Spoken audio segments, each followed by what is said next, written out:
আজই সাবস্ক্রাইব করুন এবং দেখুন আপনার প্রিয় শো। আপনার থেকে আমি 200 কিলোমিটার দূরে চলে গেলেই সব সমস্যার সমাধান হয়ে যাবে। একটা গুড নিউজ দেওয়ার আছে তোমাকে। তোমার প্রেজেন্টেশন, তোমার কাজকর্মে আমি তো খুব হ্যাপি, মানে কোম্পানিও খুব প্লিজড, খুব ইমপ্রেসড। তো তোমাকে প্রমোশন দেওয়া হচ্ছে উইথ 20% হাইক।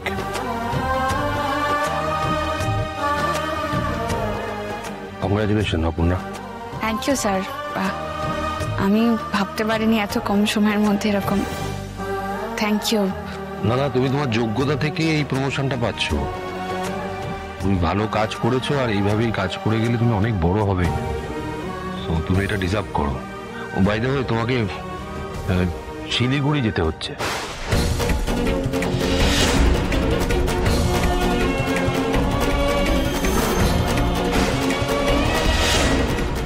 শিলিগুড়ি? হ্যাঁ, তোমাকে শিলিগুড়ি ব্রাঞ্চে ট্রান্সফার করা হচ্ছে। তুমি ওই ব্রাঞ্চে সিনিয়র এক্সিকিউটিভ হিসেবে জয়েন করবে।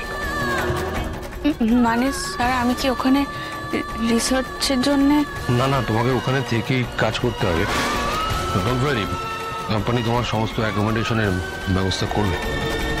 It's okay sir.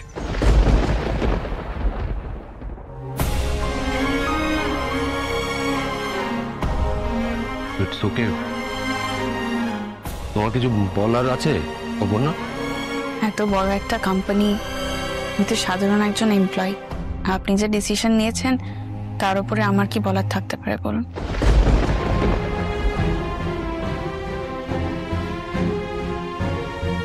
আমি রেডি। ওকে, আমি মীরাকে বলে দিচ্ছি। মীরা তোমার ট্রান্সফারের সমস্ত ফর্মালিটিস ও দেখে দেবে। তুমি ওর থেকে একটু বুঝে নিও।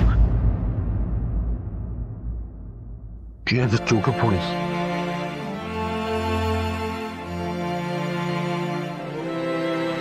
তুমি যাও, আমি মীরাকে বলে দিচ্ছি।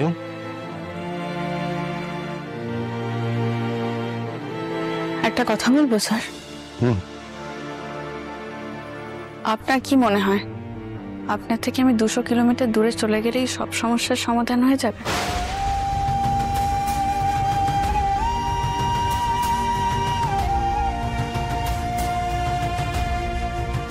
দূরত্ব কিন্তু অনেক সময় কাছেও এনে দিতে পারে। আমার কাছে কিন্তু বয়সটা কখনোই ম্যাটার করে না, দূরত্বও নয়।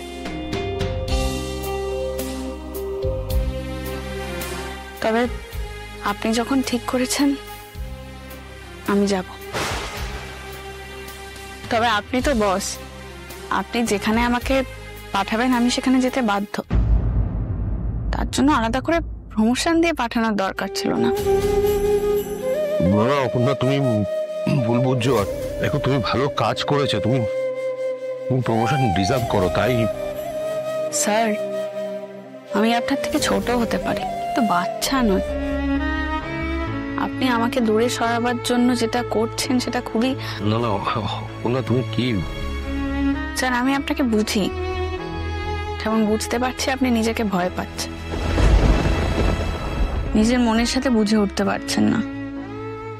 আপনি ভাবছেন আমাকে আপনার কাছ থেকে দূরে পাঠিয়ে দিলেই বোধহয় সব সমস্যার সমাধান হয়ে যাবে, আপনাকে এই অস্বস্তিটার মধ্যে পড়তে হবে না, মুখ ফুটে কোনোদিনও বলতে হবে না সত্যি কথাটা, কারণ আপনি সত্যিটা স্বীকার করতে ভয় পান।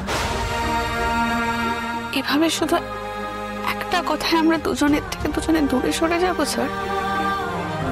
আমি জানি না আমার ভাগ্যে কি আছে, তবে সবটাই ভাগ্যের উপর ছেড়ে দেবো। না, তুমি কি বলছো আমি বুঝতে পারছি না। স্যার, আমি একটা চ্যালেঞ্জ করতে চাই, চ্যালেঞ্জটা অ্যাকসেপ্ট করবেন? চ্যালেঞ্জ? কিসের চ্যালেঞ্জ? আগে বলুন রাজি কিনা শুনি। এখন বাজে 6টা, কাল 6টা অবধি মানে 24 ঘন্টায় আপনার সাথে আমার না তো কোনো কথা হবে আর না দেখা।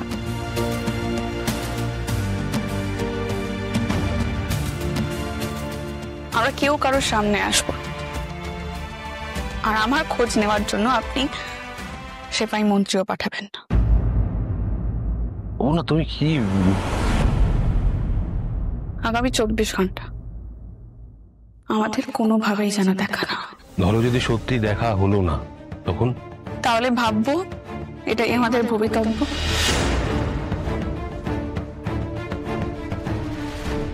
আর যদি দেখা হয়ে যায়? আর যদি দেখা হয় তাহলে আপনাকে আমার সামনে এসে নিজের মনের কথাগুলো আমাকে বলতে হবে।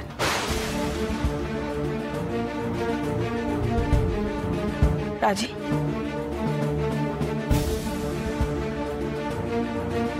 আমি কিন্তু এক কথায় আপনার সব সিদ্ধান্ত মেনে নিলাম, আর আপনি আমার একটা সামান্য চ্যালেঞ্জ অ্যাকসেপ্ট করতে পারবেন না স্যার? 24 ঘন্টার মধ্যে আমাদের দেখা না হলে তুমি শিলিগুড়ি চলে যাবে, তাই তো? হ্যাঁ স্যার, চলে যান। আপনি যেমনটা চান আপনার ইচ্ছেতে তেমনটাই হবে। এখন 6টা বাজে, আমি বাড়ি যাব, আর কালকে আমি অফিসে আসব। এই 24 ঘন্টার মধ্যে আমি চেষ্টা করব যাতে আপনার সাথে আমার কোনোভাবেই দেখা না হয়, আর সেটা সৎভাবে করব। কিন্তু তারপরেও যদি ভাগ্যক্রমে আমাদের দেখা হয়, আমরা দুজন দুজনের সামনে এসে দাঁড়াই, তাহলে আপনাকে আপনার মনের কথা আমাকে বলতেই হবে। আর এই 24 ঘন্টার পর কোনো অজুহাত কিন্তু আমি শুনব না। আপনাকে আপনার মনের কথা উজাড় করে দিতে হবে আমার সামনে। রাজি?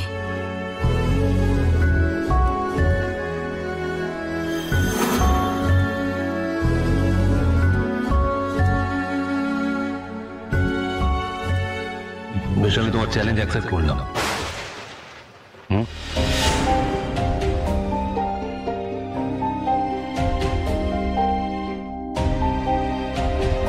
আমিও কালকে অফিস আসবো না। লেটস সি, দেখা যাক কি হয়।